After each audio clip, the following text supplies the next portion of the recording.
Hola amigos, soy Raquel Luque, autora de Maldita letra pequeña. Hoy es 19 de marzo de 2018 y además de ser el día en el que por fin tenemos la sentencia del Tribunal Supremo relativa a actos jurídicos documentados, es el Día del Padre. Por ese motivo le quiero dedicar este vídeo a mi padre, que sé que los ve todos, porque siempre me ha apoyado como hija, como persona y como abogada desde el principio. Y que bueno, que si no fuera por él, hoy no sería quien soy ni estaría aquí. Así que gracias, papá. Vamos a explicar la sentencia del Tribunal Supremo, muy fácil de entender. Al Tribunal Supremo no se llega así como así. Este procedimiento, igual que todos los demás, empezó en un tribunal de primera instancia asturiano. En este procedimiento judicial se demandaba a dos entidades bancarias distintas, al Banco Sabadell y a CaixaBank. El juez de primera instancia decidió que contra el Banco Sabadell no podía interponerse demanda porque el actor, el consumidor, no había pagado esas facturas y por lo tanto, ¿qué era eso de demandar al Banco Sabadell? Había falta de legitimación activa. Al respecto de CaixaBank, dijo que vale, que la cláusula era nula, era abusiva, pero no iba a condenar a la restitución de ninguna cantidad.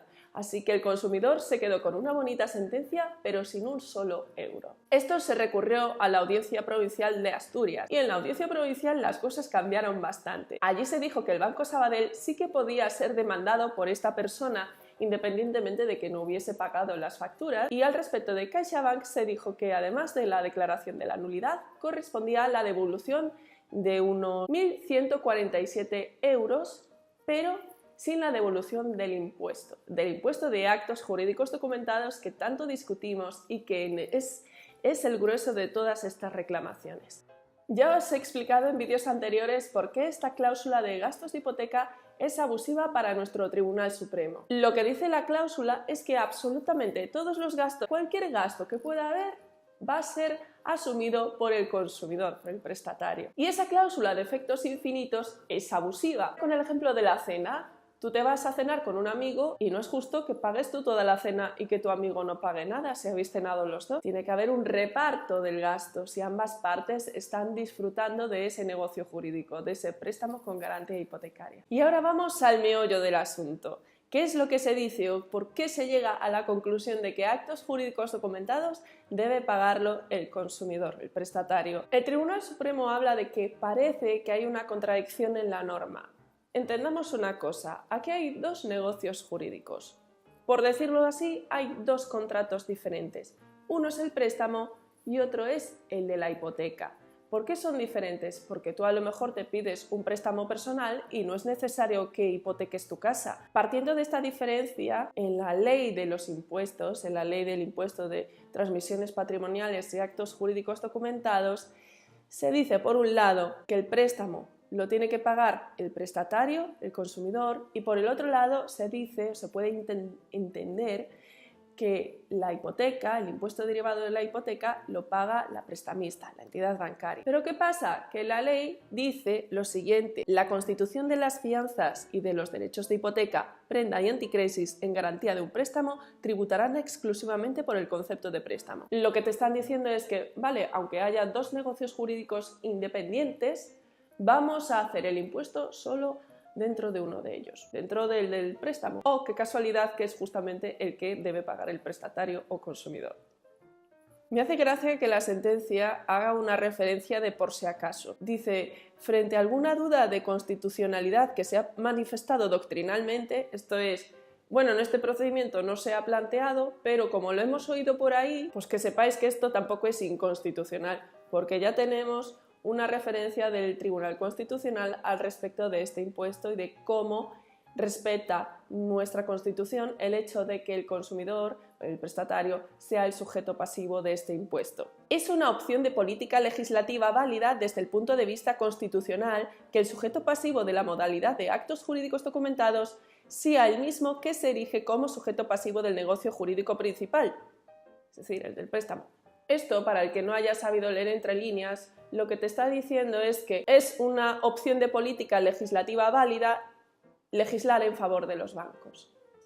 O sea, porque básicamente puedes decir que lo paga el prestatario o que lo paga la prestamista, pero es una opción política legislativa perfectamente válida decir que lo pague el prestatario. El prestatario se beneficia del negocio jurídico principal. Hombre, una cosa es que lo intereses y otra cosa es que seas el exclusivo beneficiario. La entidad bancaria también se está lucrando con este servicio. Y aquí nos hace el Tribunal Supremo una diferenciación bastante importante que no se venía haciendo jurisprudencialmente hasta la fecha. De hecho, cuando hablamos de gastos de hipoteca, no desglosábamos conceptos, más allá de decir factura de notario, factura de registro, liquidación del impuesto, factura de gestión y factura de tasación. Iba como en bloque, ¿no?, cada uno de estos conceptos. Y sin embargo aquí el Tribunal Supremo nos hace una diferenciación de una cuota variable y una cuota fija del impuesto de actos jurídicos documentados. La cuota fija es la que hablamos del timbre notarial. Para mí es como un anticipo de lo que vendrá al respecto de los aranceles del notario. A mi juicio, esta interpretación o este desglose va a provocar que se arrastre el criterio también a los aranceles del notario, y lo que provocará definitivamente será que la factura del notario se pague a medias entre el consumidor y la entidad bancaria. Dice, respecto de la matriz, conforme al ya citado artículo 68 del reglamento, os remito nuevamente a mi vídeo de actos jurídicos documentados si queréis entender esto. Y la interpretación que del mismo hace la jurisprudencia de la Sala Tercera del Tribunal Supremo, corresponde el abono del impuesto al prestatario. Esto es muy bueno. Salvo en aquellos casos en que pudiera existir un pacto entre las partes sobre la distribución de los gastos notariales y registrales. Sí, claro. O sea, realmente están contemplando que el banco le diga a su cliente: oye, ¿te parece bien que yo pague el 60% del registro y tú el 60% del notario? Y que el consumidor diga: oye, no, porque claro, es que el registro es menos dinero que el notario, me parecerá bien pagar a medias ambos conceptos. Y el banco diga: ostras, tenía razón, perdona, no me he dado cuenta, vamos a pagarlos a medias. Entonces, en definitiva, parece que la bronca está servida con el tema de los aranceles del notario por culpa de esta sentencia del Tribunal Supremo. Podría arrastrar a la interpretación también de los honorarios del propio notario, de sus aranceles, ¿no? Básicamente porque es que se está remitiendo a esta norma para determinar que el impuesto relativo al timbre de las hojas va a ser pagado a medias. Lo simpático de todo esto es que al final se estima en parte el recurso de casación porque la cláusula controvertida es abusiva, y no solo parcialmente, como decía la audiencia provincial. Se meten a decir: ah, vale, este fragmento de la cláusula es abusivo y este no. No, es abusivo todo por la redacción de la cláusula. Habla de impuestos en general, no me está haciendo un desglose de los conceptos para atribuírmelos.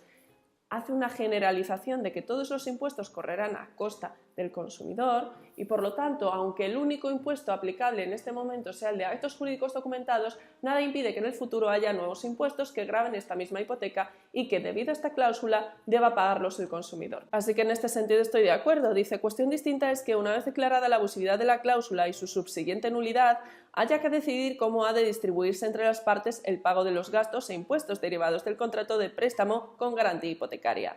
Pero eso no afecta a la nulidad. Y rematan: la jurisdicción civil no puede enjuiciar si le parece adecuada la determinación del sujeto pasivo obligado al pago del impuesto que hace la normativa reguladora de cada impuesto, que no puede ser objeto de control de transparencia o abusividad desde el punto de vista de la Directiva 93/13/CEE sobre contratos celebrados con consumidores. Esto es el regalito que nos dan de paso, como diciendo al Tribunal de Justicia de la Unión Europea que ni te molestes. Con esto es todo, amigos. Si os ha gustado el vídeo, manita arriba. Si os ha servido, compartidlo en redes sociales para que más gente pueda aprender.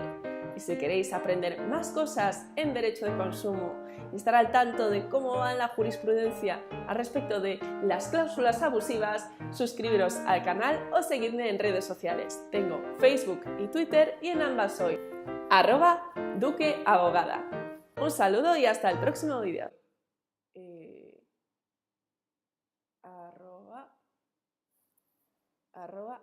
Es así.